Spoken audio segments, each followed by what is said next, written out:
pensamos que é importante empezar xa un debate entre a cidadanía interesada, que moitas veces é pouca, pero que cando vai coñecendo a realidade do que se cuece nos concellos, pois pensamos que o debate hai que empezar xa, é un debate urgente, non é un debate que empeza en decembro, cando se empezan a facer as cocinas dos presupostos dos orzamentos municipais.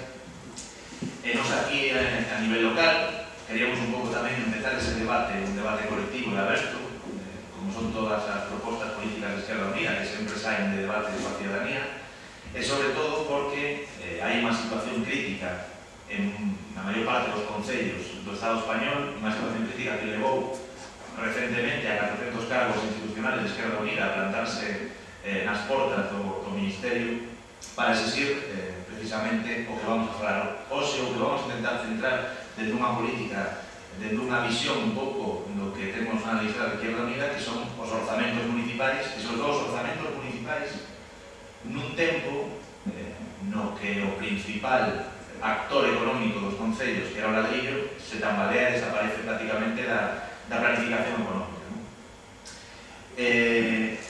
Nos queríamos empezar un pouco, imos intentar, porque nós non somos técnicos, non me coñecer, creo que aquí nos coñecemos todos, son Rubén Pérez, o coordinador local de Esquerda Unida aquí en Vigo, unha serie de compañeros de Esquerda Unida levamos tempo facendo un estudo sobre que está pasando realmente nos concellos en materia orzamentaria, sobre todo en materia de reparto de recursos, de reparto de planificación económica.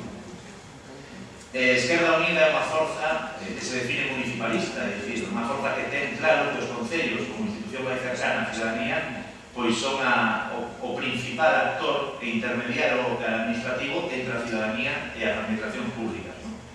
O que sí é certo que son, por así decirlo, os hermanos menores de todo o tecido público e administrativo no Estado español. Os concellos son os grandes olvidados en todas as reformas, os concellos son sempre os grandes olvidados cada vez que se plantea unha nova relación entre administracións. Falamos todo o mundo, levamos anos falando das reformas dos estatutos, de máis competencias para as comunidades autónomas, pero ninguén está falando de descentralización para os concellos e do que é o famoso pacto local que levamos moitos anos as forzas de esquerda reclamando, pero pola actitude de utilizar os concellos como armas arrojadizas dos grandes partidos, pois neste país é casi imposible que eso se concrete. Para ir centrando o debate, sempre, a veces a prensa son un papel manipulador, pero outras veces pola prensa tamén se escuela a realidade do problema. Obviamente ningún concello quere falar de crisis financiera, ningún concello quere falar de que dependían do ladrillo, porque eso sería socialmente incluso mal visto. Pero sí que é certo que na prensa nos últimos meses están empezando xa a descolgar unha realidade que Esquerda Unida ven denunciando no Parlamento desde o ano 2007, sobre todo, cando empezou a detectarse eses grandes problemas de financiación nos concellos, que é realmente a situación de casi colapso económico dos concellos. Non é unha noticia para que na prensa, é un tema tamén moi ligado ao orzamento que pois simplemente os concellos empezan a recurrir aos créditos. Nos últimos anos, os concellos, é unha realidade, por exemplo, tamén o Concello de Vigo, sanearon moito as arcas municipais en base ao ladrillo. O ladrillo das dúas vertentes, a obra, a edificación de obra, por lo tanto, o imposto directo que vai ligado a edificación, e o IBI, ou aumentar o parque de vivendas, aumentaba o IBI, e chegou a ser unha parte importantísima da financiación dos concellos. Co cal os concellos, polo menos os concellos menos luctuosos, o caso claro de Marbella, por moito dinheiro que entraran no Concello de Marbella, podo asegurar que non saneaban as arcas, que iban para outras actividades ilícitas, non? Pero os concellos máis listos sí que empezaron a sanear as arcas, e a un pouco a ir compensando ese gasto externo que fai o Concello, que dependía de outras administracións, empezaron a compensarlo con eses cuartos, non? Co cal os concellos, moitos deles, pois tiñan o que sería unha débeda de préstamos moi baixa, non? O caso do Concello de Vigo. Pois agora, na situación de crisis, vai aos concellos e din, pois entón, xa que non, é como unha persoa que conseguiu non hipotecarse ata ahora se lle volve loca e pois vou hipotecarme porque agora vou hipotecarme porque teño recursos. É dicir, nós pensamos que non é o momento precisamente de que os concellos acudan a débeda, acudan ao crédito bancario, acudan a ese tipo de solucións, a ir ao máximo do endeudamento, porque é unha situación que nos pensamos que non se vai a dar unha estacionalidade no tema da construcción, isto vai vai a ser unha realidade que vai a ser un cambio de ciclo tan importante que os concellos van a ter que buscar outro tipo de financiación. Esta noticia aparecía en prensa. A débeda de Vigo está situada hoxe en día alrededor de 31 millóns de euros, que non é moito para un concello de máis de 225.000 habitantes, pero que sí é certo é que o alcalde xa anuncia que vai endebedar o concello máximo legal. Incluso anuncia que endebedará contando xa coa débeda dos próximos 3 anos de presupostos. É dicir, os orzamentos de Vigo van a estar condicionados de unha maneira moi importante a unha débeda bancaria, como podemos ter todos os cidadáns cando facemos unha hipoteca ou mercamos un coche, unha débeda cos bancos, que son os grandes actores, os grandes culpables da situación económica que vive nuestra familia neste país. O máis curioso desto é que esa débeda que plantexa o Concello de Vigo é para viales, é para seguir nese modelo de que cando non hai construcción poñemos a arranxar aceras ou poñemos a facer algún tipo de actividade relacionada co sector de ladrillo. Iso para nós é moi perigoso, porque si é certo que hai concellos, por exemplo, concellos de Lugo e Ourense que recurriron a débeda ante un envellecemento da población e que existía unha demanda de políticas ligadas á terceira idade. O caso do Concello de Vigo é completamente diferente. A débeda é para facer, como digo o alcalde, humanizacións, viales, maceteros e todas as cousas que lle gusta logo inaugurar diariamente. O que si é certo é que esta noticia se queda completamente desfasada porque xa falaban de seguir o plan E, sabemos os orzamentos do Estado, e o plan E se reduce significativamente, o cal o Concello non vai a chegar só coa débeda e con esa parte do plan E a todo o presuposto que se plantea. Nos pensamos que recurrir ao tema do endeudamento vai a provocar unha situación de colapso incluso peor no Concello de Vigo.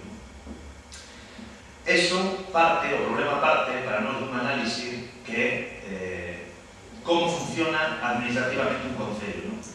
A veces parece que as cousas están sobreseídas, que todo o mundo sabe como funciona, a recaudación pola basura, a recaudación polo IBI.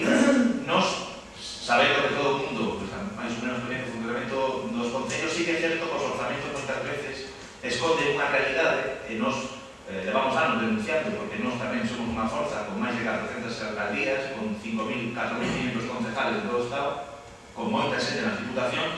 Este problema vivimoslo exactamente igual que vive o resto dos partidos políticos.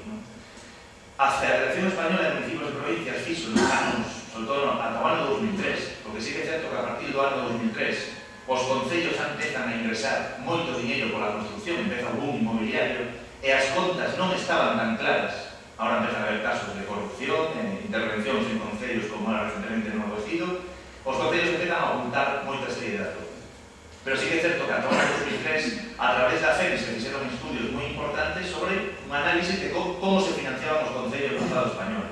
Isto é un estudo que fai a FEM, que podes, a xente que lle interese está na web da Federación Española de Municipios e Provincias, é un dato que Izquierda Unida somos unha forza que sempre utiliza os datos da Federación Española de Municipios e Provincias porque coinciden moitas veces nas valoracións e nas propostas de Izquierda Unida.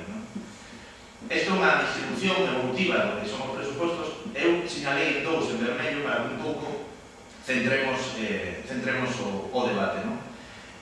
Se sumamos o que é o imposto de bens inmobles, é dicir, o imposto que pagamos pola posesión de casas, fincas, industrias, incluso o que pagan os parkings, todo ese tipo de cousas, estamos falando que no ano 2001 ou 2003 suponía o 15% do orzamento total do ingreso que recauda un concello.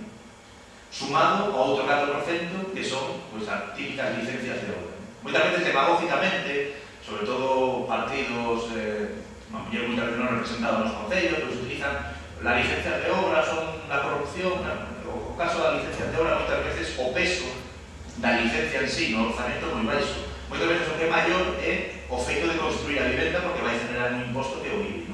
No caso, por exemplo, do Concello de Vigo sí que se ve, as licencias de obra non son tan determinantes no orzamento, pero o IBI é unha parte importante como logo veremos. É dicir, hai unha parte, un 20% do presuposto do Concello que está ligado ao sector do ladrillo. Un 20% pode ser perfectamente todo o gasto social de algúns concellos deste país. É un problema. E outra parte, que é o 39%, que as transferencias, é dicir, as outras administracións, hermanas maiores, que sería o Estado e as comunidades autónomas, aportan un 39%.